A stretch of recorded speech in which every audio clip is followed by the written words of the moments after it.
দেশ, কোন একটা দেশ, কোন একটা শহর, ঠিক আছে, কোন একটা শহর।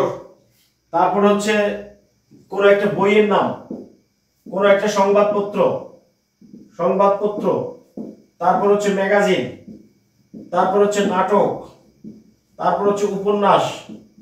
এই জিনিসগুলো মনে রাখবেন। এরপর হচ্ছে পবিত্র গ্রন্থ, পবিত্র পবিত্র গ্রন্থ, ক্লিয়ার।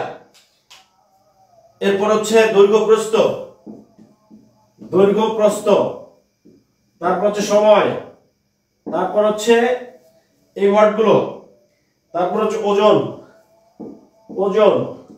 এরা এরা যখন সাবজেক্ট হবে, এরা যখন সাবজেক্ট হবে তখন ভার্ব হবে, ভার্বটা হবে সিঙ্গুলার।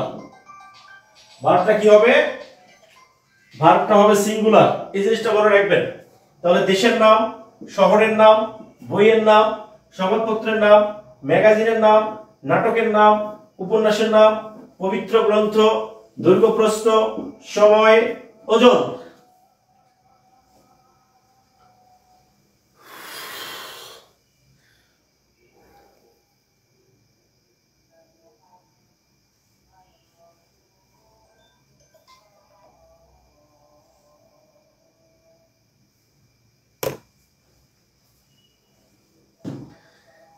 আচ্ছা, ওকে।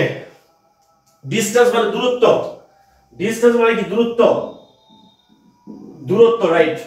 তাহলে এগুলো থাকলে এরা কি করবে? সব সময় সিঙ্গুলার ভার্ব গ্রহণ করবে। কোশ্চেন দেখেন, ভালো করে নেন। কোন দেশের নাম, শহরের নাম, বইয়ের নাম, সংবাদপত্রের নাম, ম্যাগাজিনের নাম, নাটকের নাম, উপন্যাসের নাম, পবিত্র গ্রন্থ, দৈর্ঘ্য প্রস্থ, সময়, ওজন, দূরত্ব। ওকে, এই জিনিসটা একটু ভালো করে মনে রাখবেন।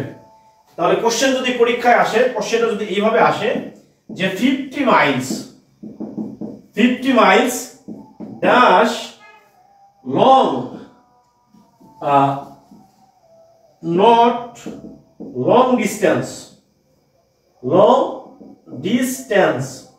তাহলে কোশ্চেন যদি এটা হয় তাহলে এই 50 মাইলস ইজ হবে নাকি 50 মাইলস আর হবে? কি হবে এটা? তাহলে 50 মাইলস, দেখেন এখানে বলছে 50 মাইলস, রাইট? তাহলে 50 মাইলস আমাদের কাছে কি মনে হচ্ছে? আমাদের কাছে মনে হচ্ছে যে এটা একটা প্লুরাল সাবজেক্ট মনে হচ্ছে, তাই তো? একটা দৈর্ঘ্য প্রস্থ ওজন পরিমাপ সংখ্যা যাই হোক না কেন, ভার্বটা সবসময় কি হবে? ভার্বটা হবে সিঙ্গুলার। তাহলে এখানে বলছে 50 মাইলস ইজ হবে, রাইট?